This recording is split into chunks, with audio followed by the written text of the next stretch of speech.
Ian, welcome.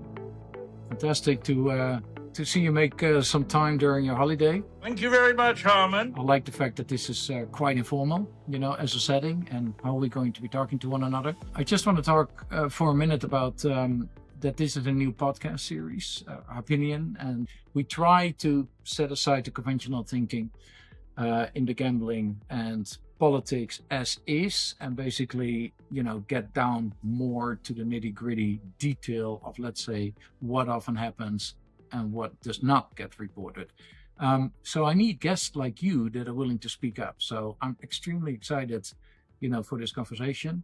And let's just dive into it. There is what the textbooks tell you about gaming, and well worth reading. But then there's the reality, and the reality sometimes doesn't mirror the textbooks. And I think it's important that those things are identified and spoken about. It seems to be fashionable not to mention them, and that's something I find difficult to do. So I think if we have a sort of conversation that shows the gaming industry warts and all, then I think it's going to be far more educational than just reading chapter after chapter of a gaming book. And outside of the fact that there isn't much of a gaming education in existence anyhow, and nowadays it seems like that a lot of people get let into the casinos without any proper training, but I'm sure we'll get back to that in a minute. What I'm really interested in is, how did you get in this industry? And basically, what did it teach you in the first few years that made you, stay for this length of time? Because it's a question I think that a lot of people will ask. This podcast is to be called, don't extinct the experts, right? Because we need our dinosaurs. We need the experience. And this is where I really would like to hammer on with regards to, what's happening in gaming, where, yes, without, let's say, diluting the importance of the younger generation coming into the industry, we still need the experience very much so. Well, look, Harmen, that's a long time ago. Luckily, my memory still remembers. But I was being prepared and trained and to have a life as an accountant. Accountancy was my chosen field. And I didn't work for one of the big fives, but in the south coast of England, in the county of Kent, I was articled to a partner within a large multi-practice firm of accountants. It was obvious that this wasn't really the life cut out for me. I couldn't be the stereotype of an accountant. So I saw a job advertised to go and work for a gaming company. In those days, it was a company called Pleasure Armour. Pleasure Armour had multiple casinos around the coast. They were minority shareholders in some London casinos, but pretty much they were provincial casino operators. So I started in the Tiberius Casino in Ramsgate, and I did the training school. What happened is I didn't get the accountancy position, but they recommended that I joined the training school, which I did. I found the training stimulating. It was a group of people, and I took to it.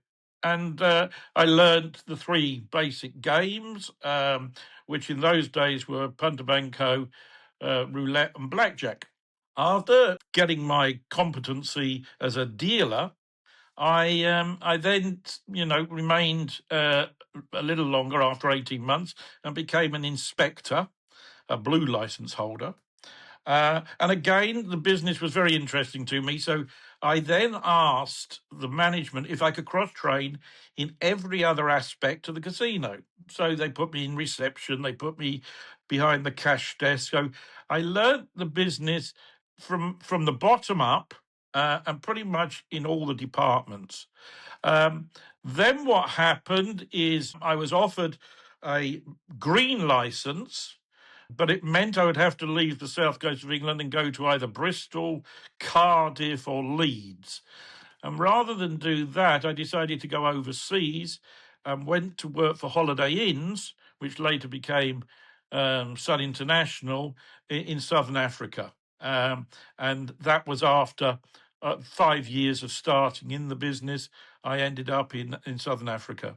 During those times, did you really get a feel for, let's say, what it took for someone, let's say your owners, in order to run the casinos? How much political opposition was there at that time? How much, let's say, did you get confronted with it? I mean, at the moment we get confronted with very conflicting opinions, etc. But I can imagine you got a lot of questions at that time. Why would you end up in this industry? This is not the right industry for you. This is not what you should be doing, etc. Or it wasn't that bad. It was an entertainment industry. I was very comfortable in front of people. I remember the first night on the tables, a lot of members of the training school that I was in found it nerve wracking that their hands became wet and they were stuttering and mumbling. I didn't have that with myself. I found it quite therapeutic. I found it quite relaxing, and dealing front on with the customers. It was very rewarding. The one thing in those days, and I'm talking about 1977, 78, was there was a far higher discipline within the casinos. The pit bosses were daunting characters, and some of the inspectors were as well. So after you'd, well, in my case, after a bit of entertainment on the gaming table, as I walked off, the inspector would lean down from his chair and said, "Cut that out. We're not here to perform. We're here to deal the games." And that was a point I took on board very early, and found it alien to what I was really doing. The entertainment side of it was my character. So to stifle that wasn't what I really wanted to hear. But and you were all threatened with the ultimate, which, if we have to, we'll send you to see the general manager, which was like the ultimate threat. Right. The last thing you wanted to do was be paraded in front of the general manager and take a dressing down. And having come from a public school background, I knew exactly what it was to do the march to the headmaster's office or the general manager's office. Luckily, the general managers in those days didn't have a cane, and you weren't given six of the best. So fast forward from there, you left, let's say the table side to go to the technology side, to the slots, which is quite interesting because, well, most people actually that start as dealers don't make it to that side. And generally they're attracted from outside into most land-based casinos. That was a concentrated effort because, fortunately, I moved quite rapidly with Set Sun International. And by the time I reached 25 years old, I was general manager of my own casino in Swaziland. And what bothered me was the slots guys seemed to have a language and phraseology that was there to baffle anybody that came from a table game background. It was they had slots as a science that takes many, many years to learn. Because of this approach, I was left in the dark and couldn't really ask the pointed questions I needed to know on the slots industry. So when I left Swaziland and went across to Mauritius, where I was looking after three casinos there, the slots operation was even bigger. And the Right. Mauritians have a notorious way of being, let's say, quite secretive about what their job is. So again, the meetings were pretty silent when it came to discussing the slots, which contributed to a large percentage of the revenue. So after Mauritius, I went on to the Seychelles, again, a slots operation. So when I finished in the Seychelles, I went to the UK and decided to get a job and learn slots. I knew that wasn't going to be capable of doing that within a casino environment.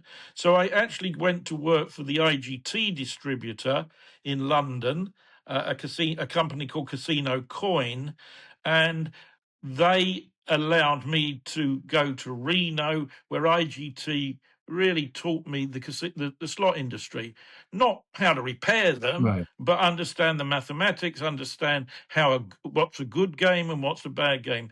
So then I believed, equipped to be able to hold my own in the slots environment. Interesting move, right? Because I mean, you went from a management position, running a casino, to, let's say, going back into, no, call it a sales management position, right? I guess that's what it was. Exactly, that's what it was. And I So at the same time, also I learned all about the other equipment that was involved. Coin counting equipment, signage, tokens, Yeah, systems. Working with companies yeah. like Micon, so it was a great learning experience, and something I'm really happy that I did it.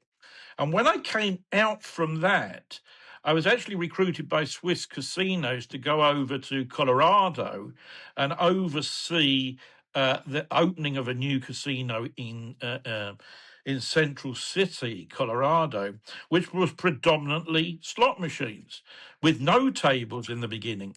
So here I was moving from a live table game field to a slot side, and then opening a casino in Colorado, which was all slots in the beginning. We didn't have any tables.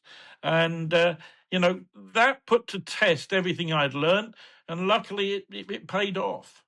Let's talk a little bit about, let's say, the switch that a lot of people have seen over the last, let's say 30 years, where originally it was all live gaming, and then it went more to the slot side. I mean, I saw that firsthand massively when I started selling the equipment. I mean, I delivered the first new slot machines into the Russian market in 1993.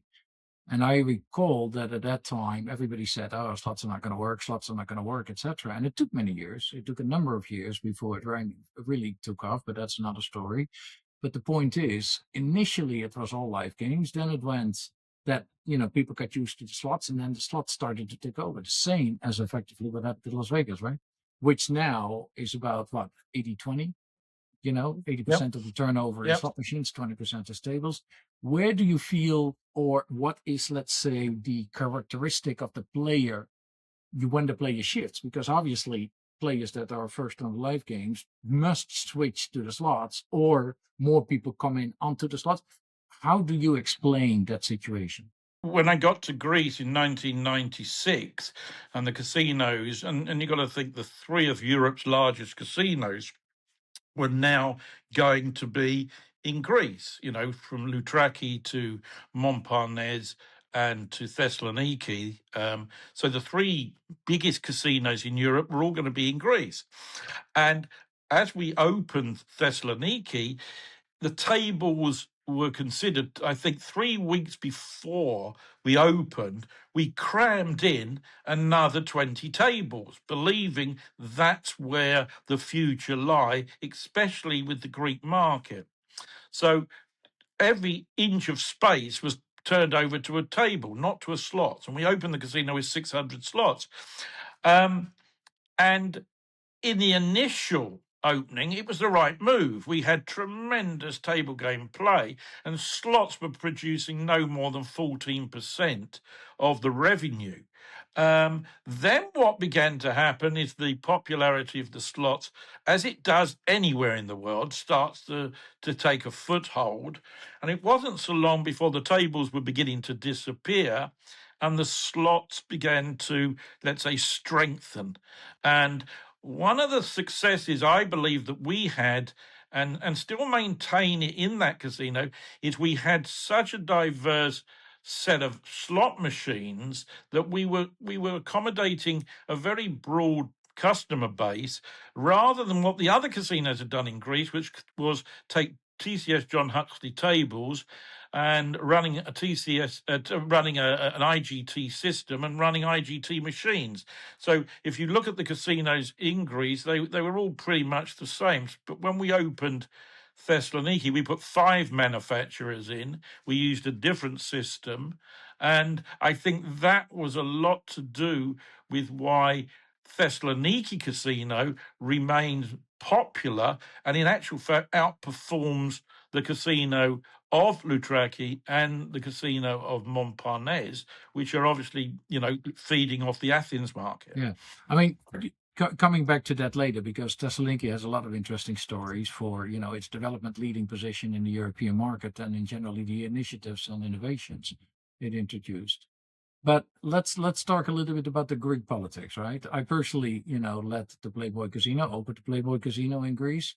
We originally still had, let's say, a charge of approximately, if at that time it was still the Greek drachma, before the euro, that was prevalent, and that was the currency. And the charge was approximately 16 comparably $16, which was way too high. Any tourist that walks into a casino is not going to pay $16 first, then to see if he likes it, if he likes the environment, if he likes to hang around, if he, wants to spend some. And if he wants to spend some, that $16 should be spent and not something else, not as an entrance fee first.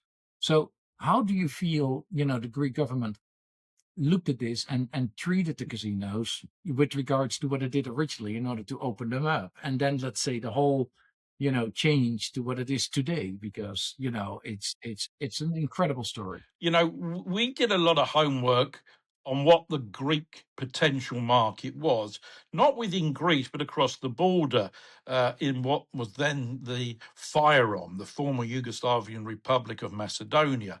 So there were a lot of casinos along the border of FYROM and Greece, and we did some studies on those casinos. At that time as well, we asked Price Waterhouse to do a study, which I can tell you was just so far off.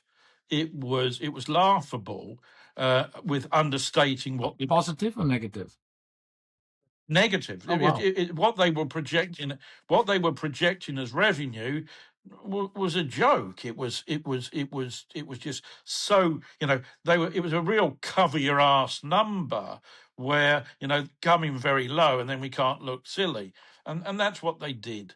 Now, and the Greek propensity to gamble, in my opinion, and having travelled the world, the Greek propensity to gamble is only second to the Chinese, in my opinion. Yeah.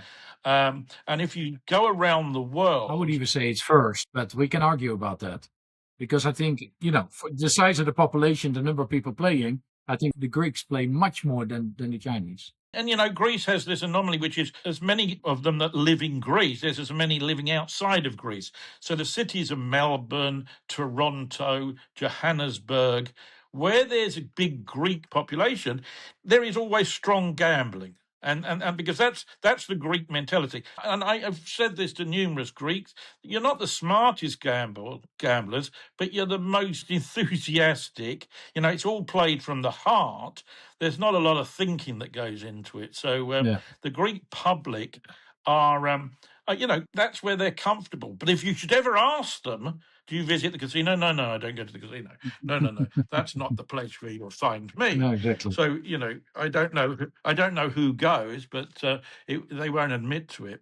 So, Right. the casino business in Greece was such an eye opener, and Hyatt made very well, and the Greek ship owners made very good negotiation with the Greek government. And you talk about a 16, 17 euro entrance fee, but of course we never paid that. No. We paid a much, much reduced entrance fee in Thessaloniki, because we had a dispensation, because we were a foreign company and we were investing sizable funds into Greece.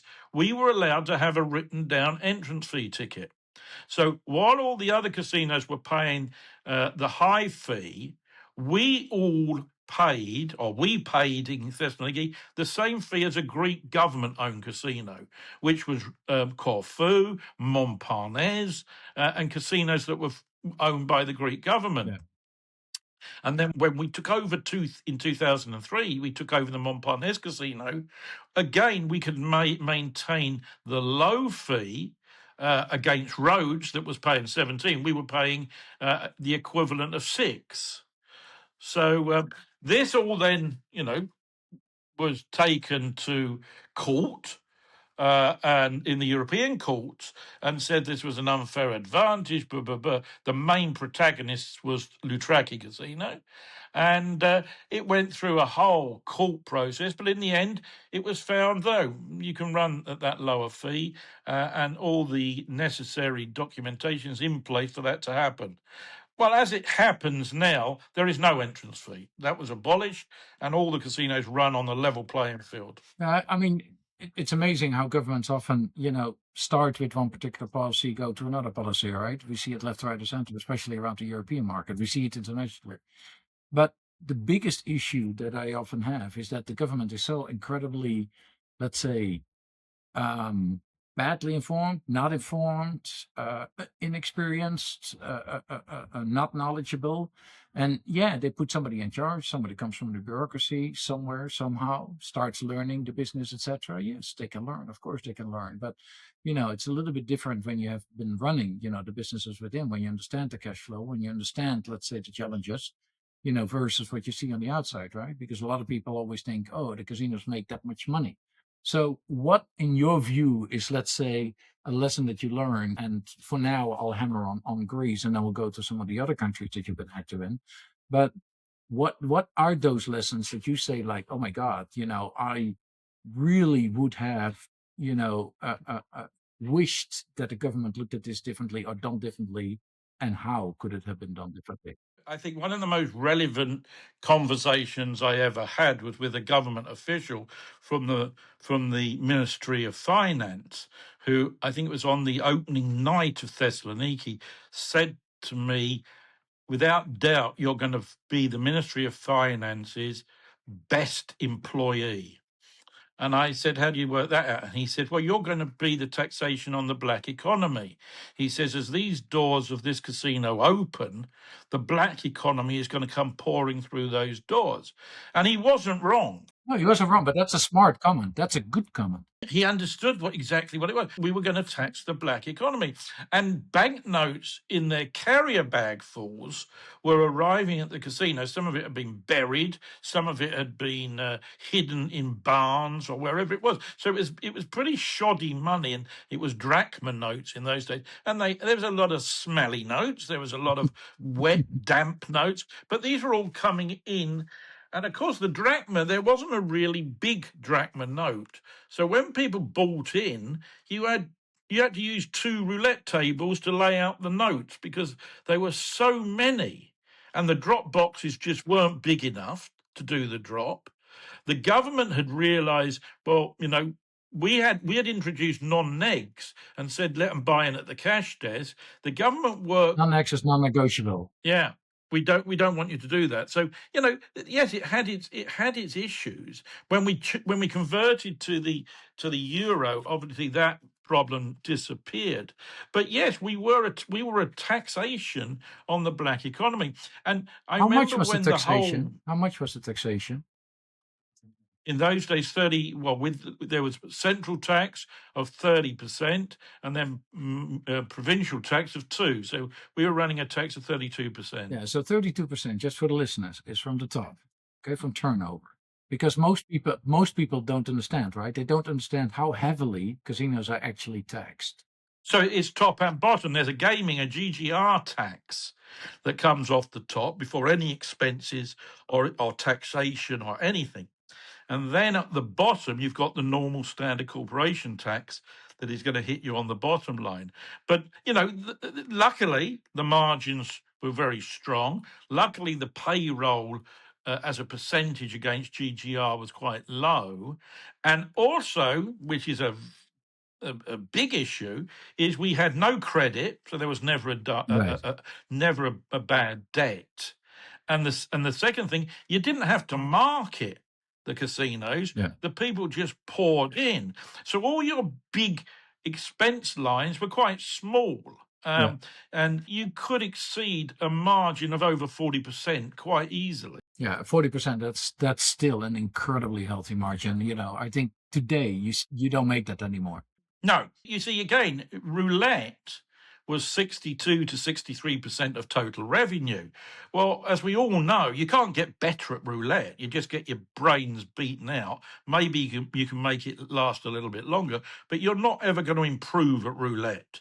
They slowly turned to blackjack, but as a blackjack working basic strategy, they didn't like that either because of this emotional way of playing. Yeah. It was like they'd spend all night disciplined playing. Then in the last hour, they would go absolutely crazy, lose it all back that had taken them 6 hours to win. So it wasn't the smartest gamblers in the world. So then when you start looking at how the Greek government had a hold on the casinos, because you had actually inspectors in the casino. We had government inspectors, but the government inspectors enjoyed 3 things. One was smoking cigarettes, They like drinking coffee, and they like to be speaking on their mobile phones. So because of these three, the majority of them like to sit in the office. Now, what we would have to do is, if a jackpot or a fill was needed on the table, or a jackpot or a hopper fill in those days, because we had tokens, you went to the office, they signed off on it without ever really inspecting where it was going or what it was for, because they perhaps there was a football game on the TV, and they would do that. Now, I'm not saying that was all of them, but I was saying these were the older ones, because the inspecting force that was used in Greece were pretty much ex-dealers from Montparnasse Casino or any of the other government casinos, because they were the best they had at understanding gaming. Yeah. And so they were promoted to gaming inspectors who were going to work for the government to check things. Right. Well, now we don't have it. Because in Greece, making the more jobs as possible is a big pastime, because you've got to have a lot of people who are civil servants. Yeah. You have to have it. Yeah. No, exactly. As a percentage, they're pretty high. So, you as a expat have survived quite a long time in the Greek market. Where do you, you know, what do you think is the reason, other than you're very good at what you do, which we know, but I mean, in general, what do you feel? Because in most countries, the foreigners are being ousted or somehow, you see what's happening in Macau, for example, right? I mean, they don't want the foreigners to really run the casinos anymore, etc., or as little as possible. So, from your experience again there and in other countries, how come and why so many expats still in casinos? Look, in Greece, when we opened Thessaloniki, we chartered a plane or planes and brought over nearly 400 expatriate staff. And that varied from good dealers to inspectors to pit bosses to managers. So we brought in a lot of expatriate staff, which was, we had to find housing, we had to find, there was a lot of ancillary costs. But what was always going to happen is there was going to be a localization program implemented, perhaps after the 10th year. That was always the plan. But even after 5 years, we started also letting the numbers go down. I think Thessaloniki was a company that didn't work to the Greek standards, but it worked to international standards, which made a big difference. And when you look at who the partner was, it was Hyatt, and the Hyatt Group were Nevada licensed. They had some very, let's say, prominent locations around the world, so they could never allow licensing issues to crop up in Greece, which was considered the weakest link within the Hyatt chain of casinos. So it was very important that we really did do our jobs properly. And as I said right at the beginning of this, I was brought up in a casino environment which was highly disciplined, where people, were held to account for sloppiness. And we had, dress codes. We had certain things that weren't going to slip. And I believe that Thessaloniki, still to this day, is a very disciplined casino environment to work in. And it was not normal in Greece.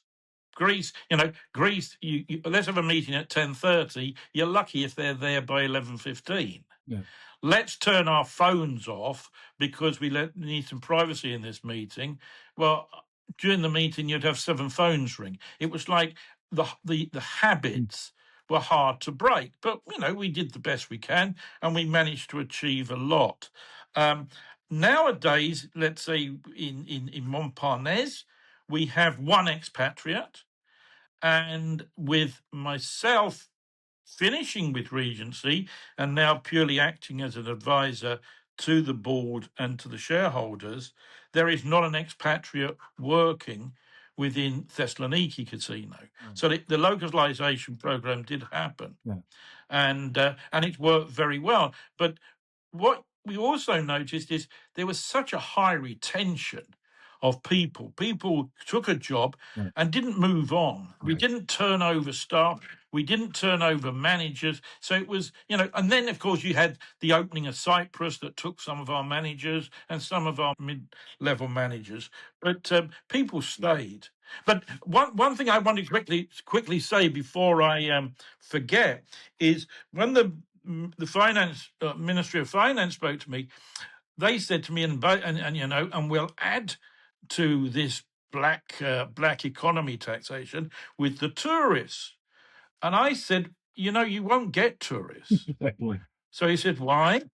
Why? And I said, because tourists don't make a concerted effort to take money on holiday to gamble with. They take it for English breakfasts, they take it for a Guinness, they take it for having more to drink. They're package tour people, so they pay before they leave. They certainly don't put money in their pocket and say, well, that £500 is for gambling. That's not how the mentality is. So Thessaloniki, which is a touristic city, handles no more than 2% of its general attendance from tourists. But they do get quite a few from across the border, right? You get across from the border, correct? You get across from the border. You get from Bulgaria. Yeah. You get from Turkey. So you get players from there. The Fyrom, or now it's Macedonia, those casinos are still there. They're still thriving. And if Thessaloniki Casino doesn't keep on its toes, it can lose business to across the border. And so Thessaloniki is always struggling to make sure it maintains its level of attendance by not letting the Macedonian casinos, let's say, sneak up on them and steal their customer Is base. the government doing everything right in order to support the casino industry in Greece? The government have to be encouraged. If the easiest thing is to sit on your ass and do nothing, but the government have to be encouraged. They have to be, stop across-border casinos advertising.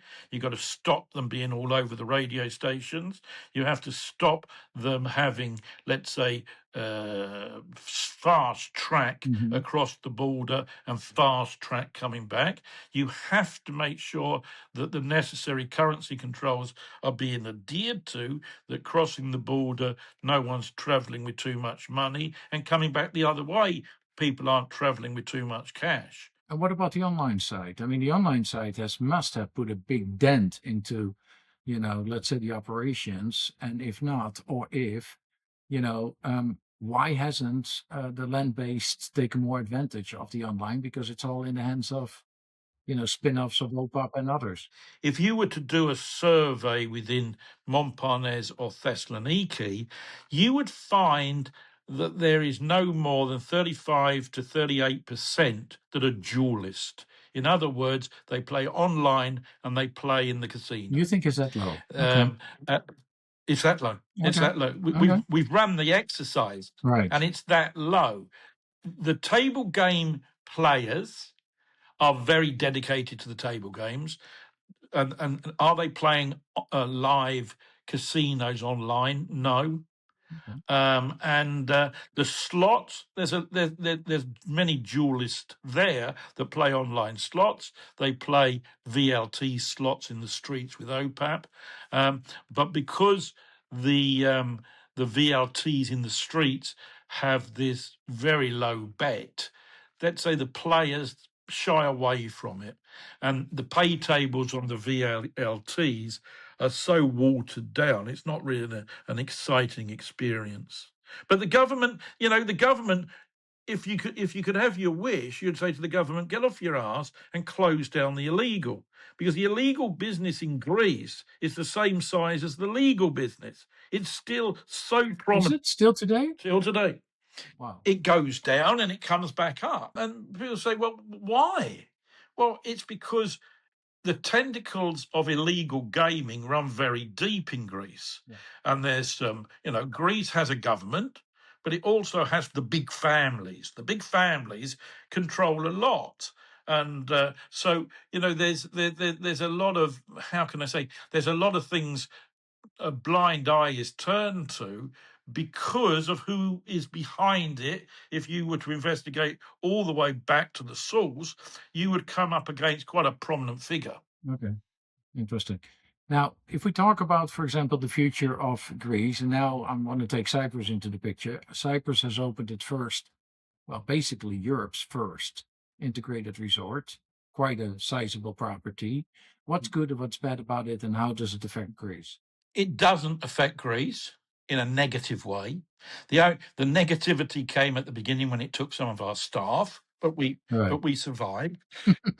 The other thing is we actually saw an influx of southern Cypriots coming to Montparnasse and to Thessaloniki because in Greece they were invisible. They were playing, and they were playing sums that they didn't want the authorities in Cyprus to see just how much they were playing. When Cyprus made its decision who to bring in as the regulator, they brought in a very hard-nosed regulator out of the UK. Now, we all know that the UK is a very strict jurisdiction. Well, what happened in Cyprus is they pretty much used that as a template, and then went a little bit further. So out of nowhere, Cyprus became a highly regulated gaming environment, Right. even though there was only one casino. Right. So still to this day, that casino has to jump through every hoop to keep its license, and the threat of losing your license if you do this. So AML, KYC are very strict. But within 5 kilometers, 3 miles of that, you've got Northern Cyprus. And Northern Cyprus shouldn't be thought of as corner shop casinos. You have got some massive, luxurious properties No, there. comparable, absolutely comparable to what you have in southern. I mean, okay, it's not 5 miles, it's whatever, right? If you cross the border from Nicosia, fine, but not if you start talking about, getting from, let's say, the Limassol based, integrated resort in southern Cyprus, the only one that's there, versus, going to the north. But then, of course, you have a satellite casino in, Nicosia, and that's indeed very close to the bigger ones. And that's only a satellite, and that primarily has a few tables and, 50 slots. So, From what I'm understanding, is the new Nicosia casino, which will be opened by the Concord Group, will be the largest number of machines and tables in any location in northern Cyprus. So that's right in Nicosia. You walk across and you walk to the casino. It's another Nova Goritza. yeah, so then it will all change, exactly. I still feel that the government, really clamps down on the land-based casinos, but relatively less related to the online casinos.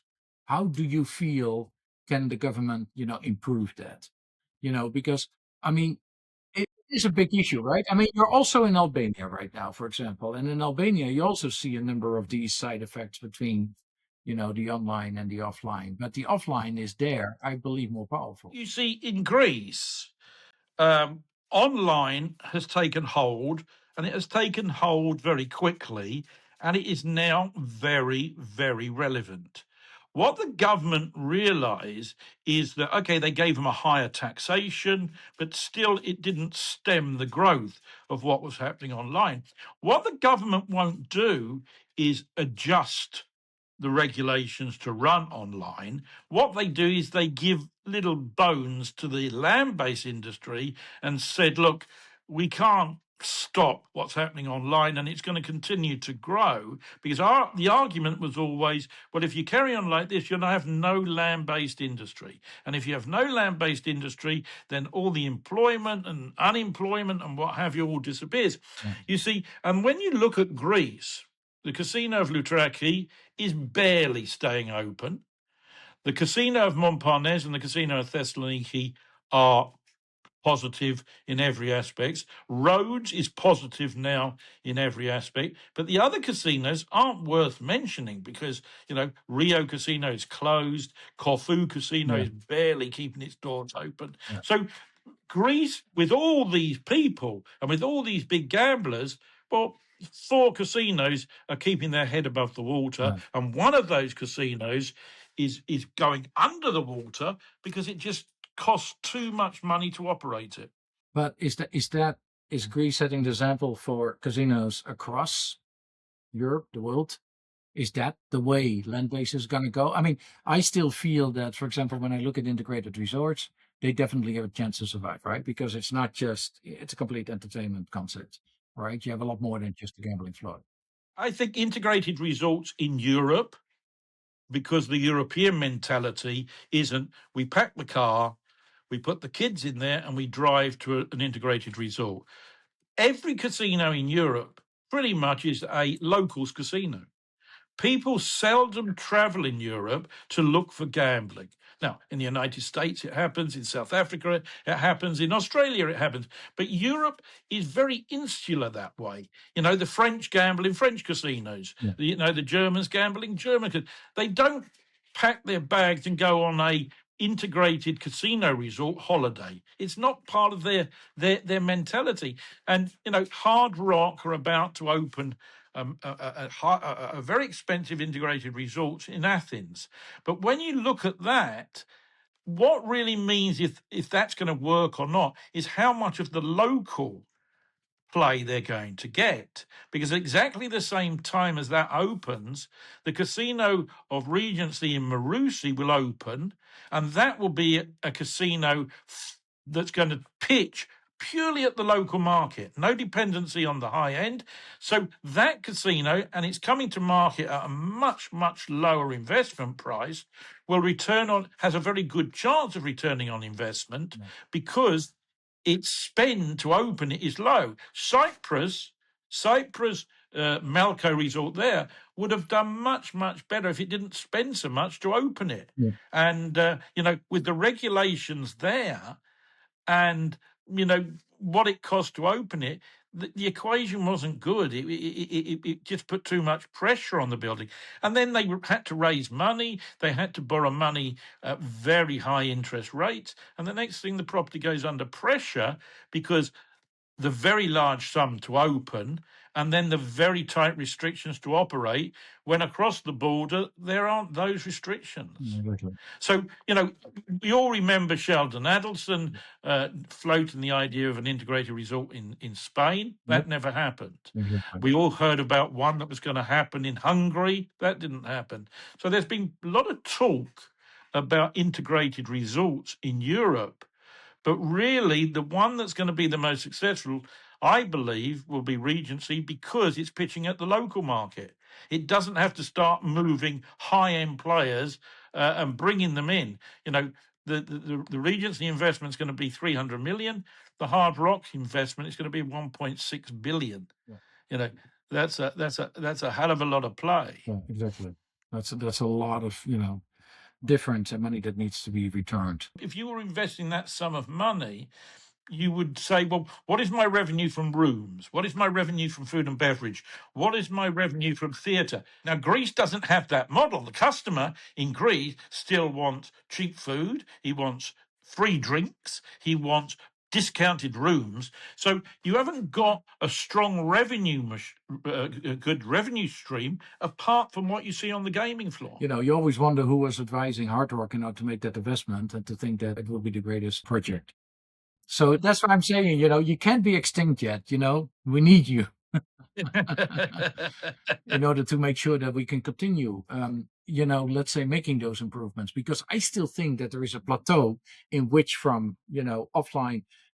One of the thoughts could be that there's so much online nowadays in Europe that some of that can actually be turned back into offline locations where people could actually have a community together, play together, entertain together. Correct. The land-based industry, and I was one of them, made the biggest mistake by not accepting that online was coming And if you decided to fight against it, it was a losing battle. If we in the land-based business had adopted online, we would be the key operators in the world today. But what we did in the land is we just said it's a flash in the pan. It will never take traction, and online will disappear. Well, over a very short period of time, you began to realize this isn't disappearing. This is going to be with us. But already, the land-based industry had already taken its position, which is we will fight it, we will stop it. Sheldon Adelson being the largest voice there was, that we will do everything we can to stop online happening. What's interesting in that, just to interrupt for a minute, is if you're on the land-based side, you invest in an asset. I can feel it. It's like somebody investing in real estate. I can feel it, instead of, the guy that's basically saying, I'm going to put it in the stock market and hope for, that the company will not screw up. The problem is with online, there's a lot of marketing that flies out of your wallet that you're like, what am I getting back? What am I getting back? You're panicking. Yes, exactly. And but there are jurisdictions like Greece, which you've got a customer base that likes to vent. When he's not happy about it, he likes to see somebody and he likes to shout. He likes to demonstrate. He likes to throw his weight around. He likes to get red in the face. He likes to use profanities. He has to vent somewhere. Online, he's got nowhere to do that. Right. So where he would be happiest is inside a casino. So what the casinos should have done in Greece, and are slowly getting there now, but again across Europe, is more and more land-based casinos should have taken the option to open an online um, operation themselves. Yeah. We have been proven that we're good administrators. We've been proven that we follow the laws. So we were the custodians of the online industry. Now what happened is that the online industry, apart from Belgium maintains that same regulation. If you run Yes. online, you can run land based. But in Greece, Regency haven't gone live yet, will be the only company in Greece that runs online and land-based. Now, that will tick a big box for the Greeks, which means what you mean, if something happens online, I can go to the casino and kick up a fuss. Yes, you can. Well, that will make them happy. And other countries in Europe will have exactly the same. To me, that was always a logical step, because I mean, it's like, it creates confidence, it creates, the trust, and, at all times, it creates an outlet. And what really would be good is people that can also deposit the money in the physical casino, not having to, transfer it, whatever, and then, be nervous about, does it sit in my wallet, this and that. They can go to somebody, and if they are VIP, then really they're going to be treated well, because it's like, here's your wallet, here's your, etc. Anytime you have a question, come back to me, and have fun. Yeah, exactly right. The only thing that a live casino would be hesitant is to get into the sports betting market, because we all know the history of particularly goalkeepers in Greece that have aided and abetting in allowing football results to go one way or the other. So, match fixing, and I think at one point that football in Greece was suspended from any form of sports betting on a game of football. Now, this was a really interesting conversation, Ian, and we haven't touched on everything political yet. I still feel that, with my experiences in the Greek market when I was running, the Playboy Casino, I had a lot of issues with the government trying to push them very hard in order to get certain things done. They were absolutely blinded by it. I also believe that some of them were, let's say, being influenced by the larger casinos. And as a result, it became very difficult, to look at this fairly. I think that's still an issue. I think you have touched on a lot of points related to the mentality, related to, let's say, why certain things are a certain way. So in that sense, that's very clear. What is your prediction for the next 5 years? I mean, we haven't spoken about anything AI related or whatever, because that's a whole different subject altogether. But my fear is, personally, that we're going to see a lot of change in people's mentalities with regards to what they would like to do. Where is the entertainment going to go? Where am I going to spend my free time? Where am I going to, place my gamble? Prediction markets are going to, somehow pop up, no matter if it is in the same format as in the United States or a different type of format. not everything can be prohibited. How do you feel is this going to be dealt with? Because even in Greece, as you said, there's still a very big black market, and I just believe that people want to get a better shot at not just the entertainment and gambling, but knowing that they can have a better chance to win. The European Casino Association has been talking about illegal black market gambling for a very long time. The talking's got to stop and the actions have got to start happening. I think you can talk subjects to death and then it loses interest because we're just rehashing. I think the ECA are the right body of people to really push this, and they need to do it, because if you're operating within any country within the EU or anywhere in the world, diminishing the size of the illegal market is benefit for everybody. Benefit for the government because they get more taxes. Benefit for employment because more people are employed, and less casinos go out of business. So tackling the illegal problem is very, very important. The other thing is, I think what needs to happen is, it's all right saying integrated resorts. Yep, integrated resorts are very nice to have, but can you create, or which country is currently in a position to create strong revenue streams from the non-gaming segment? Because without that, it will make the difference between staying in business or going out of business. You cannot have a gaming floor subsidizing every other outlet within the property. America saw that. If you look at Las Vegas now, where's the main revenue streams? It's certainly not gaming. I think No. gaming now is down to 20% of revenue on a strip casino. Okay, they're overcharging for rooms now. They're overcharging for shows. They're overcharging for food, but people pay it. In Greece or anywhere else in Europe, you're going to have to go through that growing pains to convert people that, well, because the mentality, as you said, is, well, you make so much money, surely you can give me a free dinner, surely you can give me Exactly. free drinks, Yeah. because that's the mentality of your customer. That has to change, and and the start needs to start now. Yeah. The other thing as well is this online. Yes, you've got to bring that closer. You've all got to be a master of all trades. You can't just, well, I'm live gaming and because still in the casinos after all these years, I'm a table game person. I obviously need to earn more money than him because he's a slots person. Yeah. Slots people are decried. Well, they're not quite as intelligent as us. The other thing is integrated resorts is, the hotelier or the hotel side are far more intelligent than the casino people. The casino people are viewed quite poorly because that, gamblers, men of the night, and all this bullshit.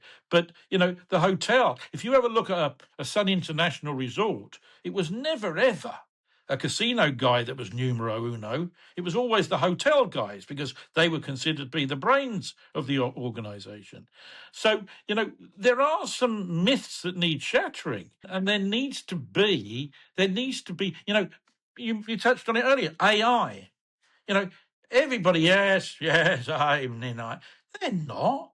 If you had, you and I were sat on a panel and we asked 300 people, who has an AI department? 4 people. How many of you are an AI officer within your casino? There wasn't one. It's like everybody wants to say, I'm on it, I'm dealing with it. Very few are. They're not. And we haven't touched, on that subject, which is a subject on its own.